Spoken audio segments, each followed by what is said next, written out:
You don't really notice the shift at first. It's slow, quiet. You're too busy working, fixing things around the house, making sure everyone's okay. You think everything's fine? Maybe not perfect, but solid.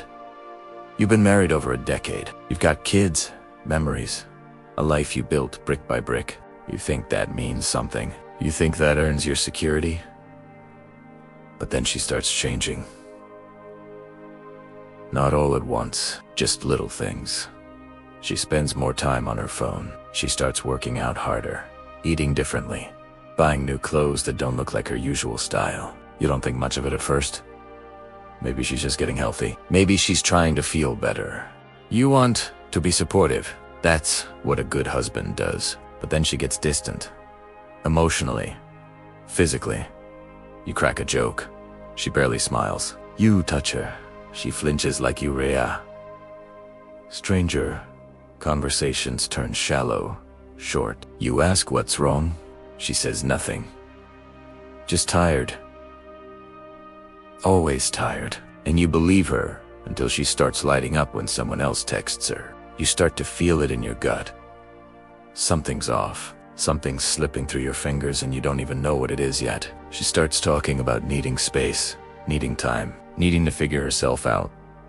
She says it's not about you, but everything about it feels like it's about you. You replay everything in your head, over and over: the anniversaries, the hospital rooms, the birthdays, the way you used to fall asleep with your hand on her stomach, listening to your unborn kid kick. You remember when she cried in your arms because the world felt too heavy, and you told her you'd carry it with her, and now she looks at you like you're part of the weight.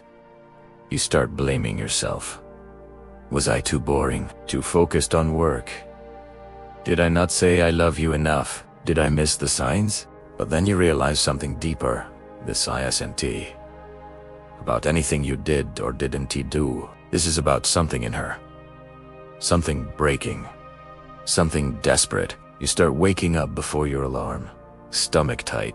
Mind racing. You look at the woman beside you and wonder if she's still yours. She's there, physically, but she feels miles away. You try to tell yourself it's a phase, maybe work stress, maybe hormones, maybe just midlife. But deep down, you know something sacred is slipping. She used to look at you like you were her home. Now, she looks at you like you're a reminder of everything she gave up. She used to tell you everything. Now there's silence, or worse, politeness. You're not her person anymore.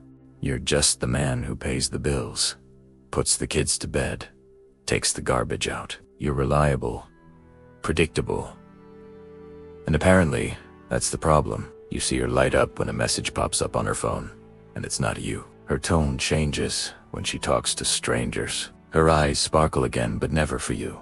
You watch her reclaim pieces of herself, her body, her social life, her independence, and you're proud of her.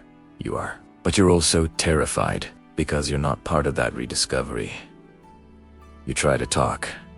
You try to reach her. But every conversation turns into a fight. You're too sensitive. You're overreacting.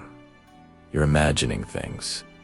So, you pull back. You go get. You tiptoe around your own house like a stranger, afraid to say the wrong thing, afraid to trigger the argument that confirms your worst fear, that she has already gone in her heart. And then comes the comparison. You see the way she scrolls through her feed, all those glow-up stories, divorced women on beaches, quotes about self-love and second chances.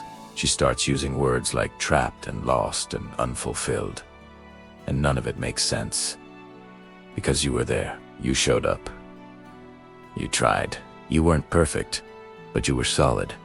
You thought that counted for something. You sit with your kids, trying to smile while eating dinner, pretending everything's normal, but your wife is staring at her phone again, half listening, half somewhere else. And you wonder when you stopped being enough. When did security become boring? When did love start feeling like a burden to her?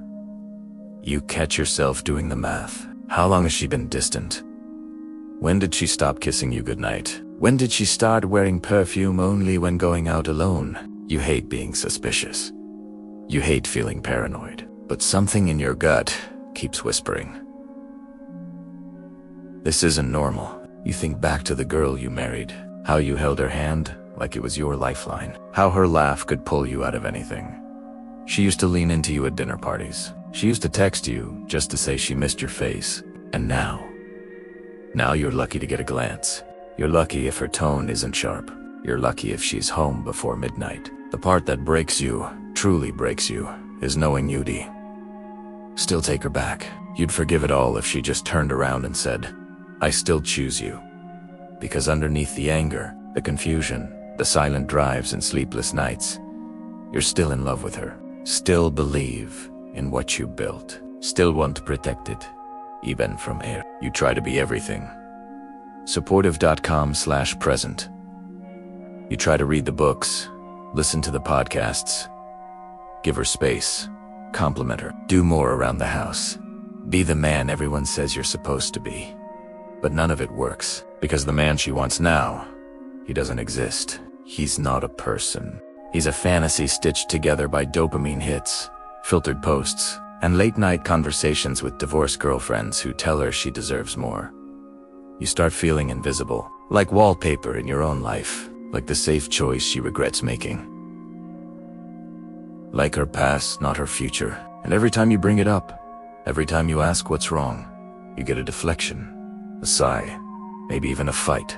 You're either too much or not enough. You're either controlling or passive, loud or distant. There's no winning, just walking on eggshells and wondering when the final blow will come. You've thought about leaving. You've imagined packing a bag, disappearing for a few days, just to see if she even notices. But you don't, because you still hope, because of the kids, because of the memories, because you're a man who takes vows seriously, because even if she forgot what love looks like, you haven't. The hardest part isn't that she's changed. It's realizing you weren't invited into the change you were, a host, left behind. She doesn't ask for your opinion anymore, doesn't laugh at your jokes, doesn't notice when you walk into the room. You start feeling like a ghost haunting a house you built with your own hands. She tells you it's nothing. She's just tired. She's going through something. She needs space, but you can feel it like static in the air before a storm. Something's coming, and you're just standing there, waiting for the first crack of thunder, trying to hold everything together while it all slips through your fingers. You watch her reinvent herself. New clothes, new hobbies, new boundaries. She's posting selfies now, not for you, for them, her followers, strangers.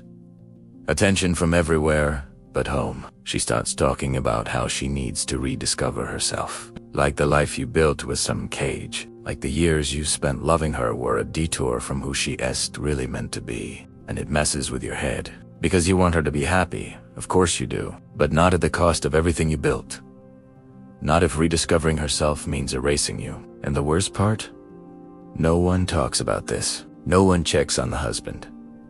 Everyone assumes you must have done something wrong. You must have failed. Because why else would a woman walk away from a good man?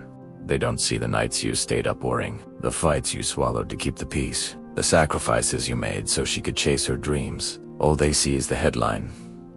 Woman finds herself, and you're just a footnote in her freedom story. So, you sit with it. The silence. The confusion, the slow, gnawing fear that the woman you love is already gone. And all that is left is someone who looks like her. Someone who is rewriting your story without you. You start questioning your own memory. Was it always this fragile? Was there always this tension? Or did it creep in slowly while you weren't looking? You replay old conversations in your head, trying to pinpoint the moment things shifted. When her smile started fading, when her eyes stopped lighting up just for you. You remember anniversaries, late night talks, inside jokes, all of it. But when you try to bring those things up, she shrugs. Says you're being dramatic, says you're imagining things. So you stop mentioning them. You learn to hold those memories silently. Like old photographs you don't show anyone anymore. Meanwhile, you become the background character in your own life. She's the star of a new story now, one where she's breaking free, one where she's healing, growing, glowing, And you're just the before part of her after. The strangest part, you still love her, even as she drifts.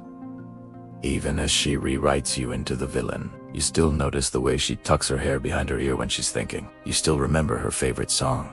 You still wonder if she's eating enough. That's the cruel part of being the one left behind. The Leftosin tea stop. It just has nowhere to go. So, you keep going. You wake up. You go to work. You take care of the kids.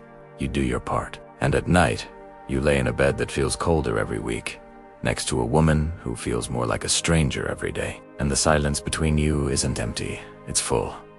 Full of questions you're too afraid to ask. Full of words you've swallowed.